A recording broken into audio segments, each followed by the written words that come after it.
don't do this very long, because there's a price that you pay that is not worth it. Yeah. It's not worth it. And that price is depression, deep depression, a severe brain imbalance that's going to lead you to addiction. It leads so many people to impulsive behavior. Of anything of that sort. That's a federal crime. And trust me, people would love to see Jake Paul end up in jail. Jake Paul had a very healthy fear for his life while he was in there. And he was moving as such. He was staying away from him. He was running away. He was trying to get distance. Then he was trying to step in to win this athletic competition. And then he's trying to get out of the way so that he doesn't get hurt again. I mean, he was fighting. After getting a broken jaw from Anthony Joshua, Jake Paul may have to retire from boxing. Joe Rogan talked about the fight and said Jake has already done a lot in his career and made a lot of money. Rogan warned that fighting at this level is very dangerous and could cause lasting body injuries or mental health problems like depression. He said the risk is no longer worth it and that Jake should step away from boxing to stay safe. Rogan's message shows how serious it can be when fighters push past safe limits. Big right hand. He did. Didn't have any effect. Yeah. Because he's, really, he weighed 216, but he's doesn't even have abs, right, at 216. He could easily weigh 190. Yeah. I'm sure he could make 190. Yeah. Anthony Joshua's gigantic. So big. He's so big. He's so much bigger. So, of course, like, his punch that he knocks Tyron Woodley out cold with, Joshua just eats it. Yeah. Because he's a giant. Yeah. He's a fucking giant man. So big, dude. He's so big. I give Jake so much credit for stepping into that ring. Bro, he got hit with a bomb, Yeah. a right-hand bomb. When he got hit with that too, I don't know if enough has been made of the fact that, it was absolutely devastating. But the fact that he had awareness immediately to go like he looked at the crowd he's like, oh shit, "Whoa." like wow. He goes, It "I got wasn't like cracked." yeah. I think he went into that fight knowing that was probably going to happen, yeah. and ultimately, the big win for him would be that he was even willing to do it, and that he could do well for a little bit. For a little bit, yeah. Yeah, and then eventually just deal with the fact that Anthony Joshua is going to connect with a bomb, Yeah. and breaks his jaw in 2 places. Yeah. And He's fucked. His jaw's wired shut now. He lost teeth. he made it to the 6th round. Yeah. Pretty wild. Did they put your teeth back in when they pop out like that, or are they gone forever? I don't know. But it's just wired shut for like 6 weeks now. Yeah, you got to eat nothing but protein shakes. Chael Sonnen strongly criticized Jake Paul's recent fight, saying matches like this are too dangerous and should not happen. He said the fight felt less like real boxing and more like trying to survive. Jake spent most of the fight moving around and avoiding big hits. When he had to step in and fight, he quickly pulled back to stay safe. At times, he even dropped to his knees or used grappling just to avoid getting badly hurt. Sonnen said Jake's fight was about lasting as long as possible, like an animal trapped in a cage doing everything it can to survive. These guys fought. That was not a boxing match. It just wasn't. Jake Paul had a very healthy fear for his life while he was in there. And he was moving as such. He was staying away from him. He was running away. He was trying to get distance. Then he was trying to step in to win this athletic competition. And then he's trying to get out of the way so that he doesn't get hurt again. He was fighting.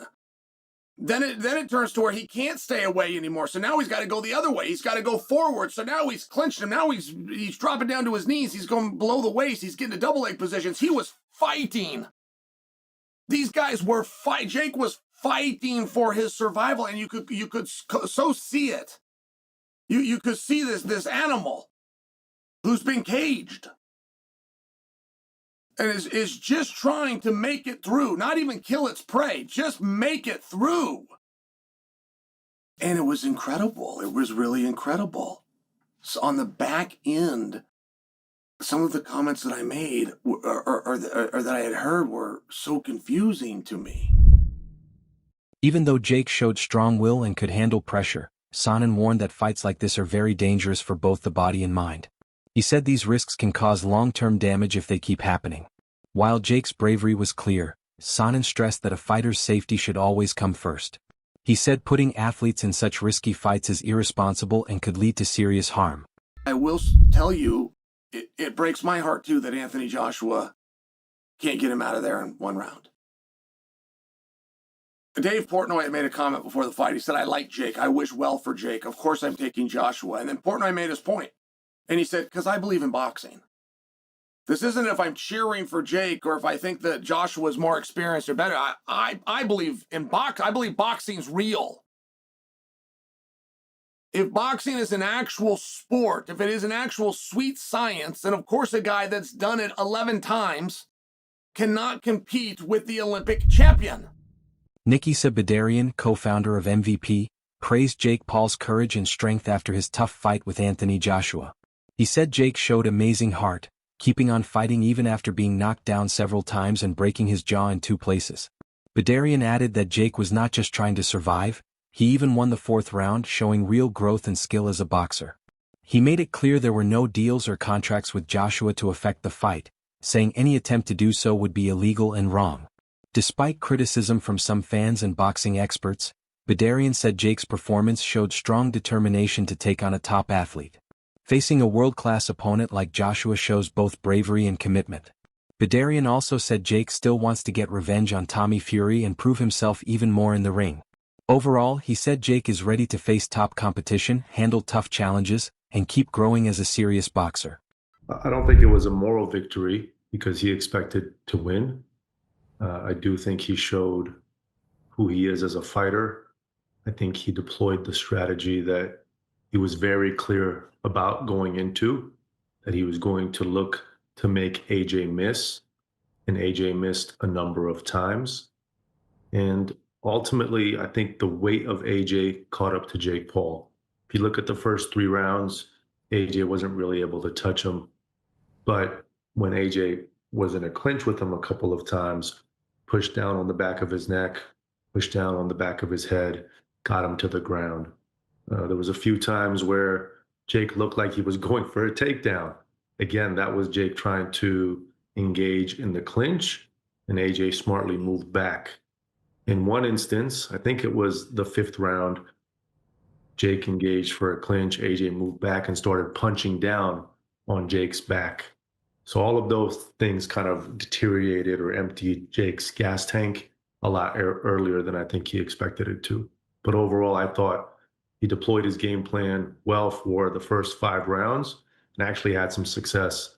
He even moved AJ back a few times, 1 by just jabbing in the air, and 2, when he caught him, he moved AJ back. AJ came right back in and swung, but he did move him back. Frank Warren praised Jake Paul for showing great courage in his fight against Anthony Joshua. He said stepping into such a big fight takes real bravery and confidence. Warren pointed out that Jake, a cruiserweight with only 12 fights, faced a huge challenge against a top 10 heavyweight like Joshua, who is still one of the best in the world. Even though it was a tough matchup, Jake landed some good shots, including jabs and a near uppercut, and Warren felt he won the 4th round. Warren said people may criticize or overthink the fight, but everyone knows it was a massive challenge and Jake stepped up. He added that the fight gave excitement, spectacle, and a chance for Jake to show his resilience, courage, and determination against top-level competition. Versus Jake Paul. Somewhat anticlimactic. I mean, look, the KO was fantastic, but going 6 rounds, what did you make of it? Just took longer than he took longer than he needed done. I mean, Jake showed a lot of courage, but the money they're getting, that's what you do. You got to show courage when you're getting that paid that type of money, and he did. He was obviously, it was a massive ask of him, a cruiserweight who's only had 12 fights, and against sort of not the greatest opposition, to be stepping up and fighting somebody of AJ's ilk, who's still a top 10 ranked heavyweight in the world. And he did, in my opinion, he caught him a couple of jabs, nearly caught him a good uppercut, and I thought the 4th round, I thought he nicked it. So what do I think of it? I thought, AJ got a few quid, good luck to him, God bless him, and whatever, but come on, that's not all. Well, no one's running away with it, are they? We all know what it was. We're not, we're not stupid. We all know you got eyeballs, and all these moaners are moaning. What did you go and buy it for? What was you expecting to see? It was what it was. It billed for what it was, and that was it. I mean, I didn't stay up to see it. I just put it on when I got up in the morning and watched it back on Netflix, and that's it. And I don't agree with all this stuff about it besmirches boxing. Whether it's not boxing, it wasn't sanctioned by any far as I understand, any of the governing bodies, went on in Florida, and a bit like Texas, they let things go on that won't get on elsewhere. On Jake Paul's performance as a whole, Eddie's come off the back of it and said, look, he's not a world beater. I thought he was an average cruiserweight. I'd say now he's probably a decent cruiserweight. Have you changed your thoughts on his level at all? No, because look, he's a professional boxer. He trains as a professional boxer. That's what he does. Timothy Bradley criticized Jake Paul's strategy in the fight, saying that running away was the worst choice against such a strong opponent. He said that when facing a bully in the ring, a fighter must stand their ground early to earn respect. Bradley felt that Jake did not do this, which hurt his performance. He added that many boxing experts expected Jake to avoid fighting instead of pushing back.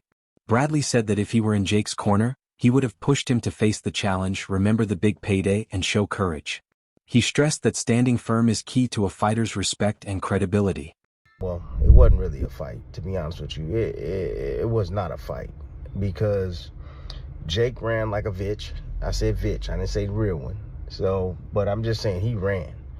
And, you know, I knew, and I was talking to different boxing pundits, you know, around, and they were asking me, you know, Tim, what would you do if you was in the same situation as Jake Paul? And this is before the fight. You know, I talked to a lot of people outside, you know, and I told them, I said, see, they gonna run, and that's the worst thing that they can do. You know, when you facing a guy, you know, bully, you got to stand up to the bully. You know, you got to send a message early on. You know, we talk about fighting for, you know, dominance or, you know, getting respect. See, that was the issue. Jake didn't get respect early on. You know, if I was in his corner, I would have said, hey, man, look, we here. You know, you getting paid $94 million. You know what I'm saying? Like, we here to fight, bruh. You know, we not here to survive. We here to fight.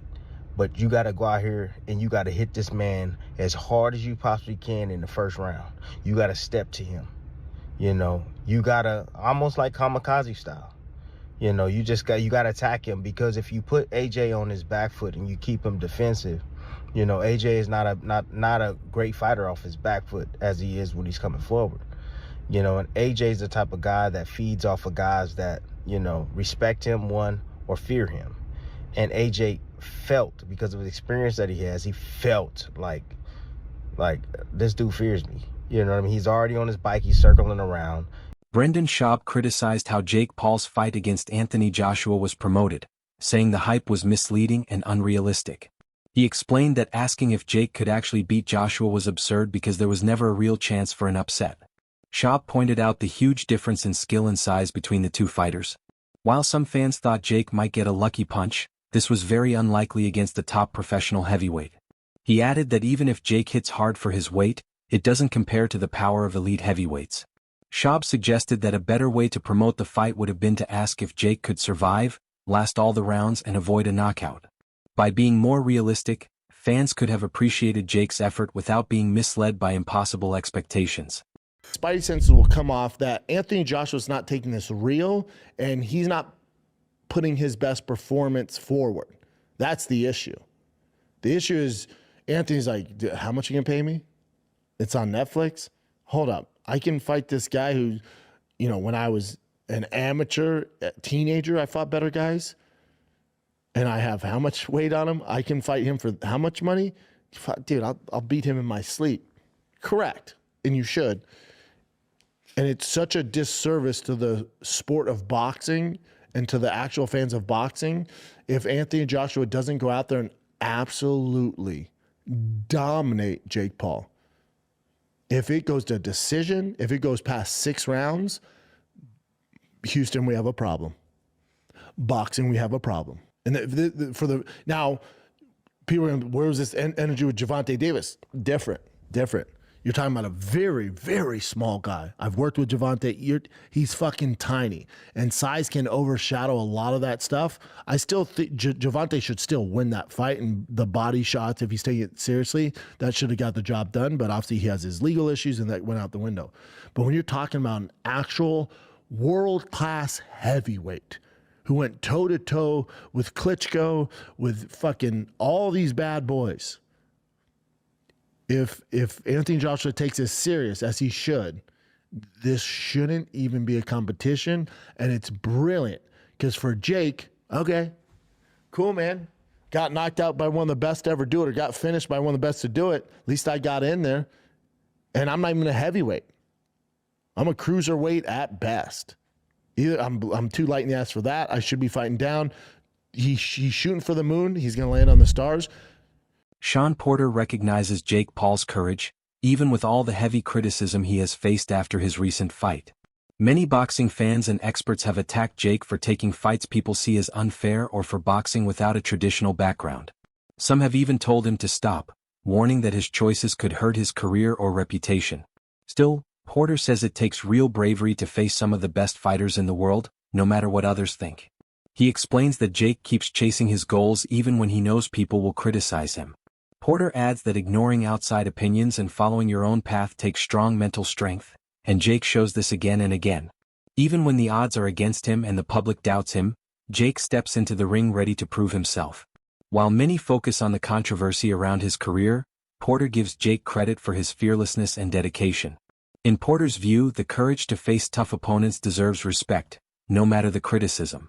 The reality setting in of fighting a fighter like that would make you shit yourself and have a nervous breakdown in the locker room. So he's right in giving Jake credit for that. But then immediately after says, you know, what was that? You know, and he's right. So he's right about that. And, well, here's to support Paulie's claim about it all is we criticize fighters who made a lot less money, who have a lot more pedigree for excessive movement, stinking the place out, all that kind of stuff, right? I mean, think of how much Shakur got for the De Los Santos fight. Some of it deserved, like, you know, it is what it is. You're fighting for the title, and it's a big boys game, and you deserve the criticism and the praise that you get. So Paulie's point, it's like guys who have fought at a lot higher level for a lot less money have gotten a lot more criticism than for the effort Jake Paul put forth, where, yeah, he was moving a lot. But, I mean, I'll get to the other deeper aspects of it all, but to give Jake Paul credit, he did wing some right hands with the intention of knocking Anthony Joshua out. And he did fight the fight that I said he would fight. I did not pick the fight last week, so for people trying to cook me, I didn't want really too much to do with this fight. But he did, you know, move excessively, you could say, but that was his only path to victory, was to just move against the bigger man and then wing the occasional shot and hope Joshua, who's been knocked out a few times, can't take that shot. But Joshua could take the shot. And to give each guy their due, Paulie summed it up perfectly. If you want to really hear Jake Paul get some credit, listen to my guy Max Kellerman, who talked about his big imagination and pulling things, not letting other people's limitations and ideas of you stop you and your dreams and all that. But to give Joshua his due, along with doing the business, getting the knockout. That's all for today's video. Stay tuned. Until next time.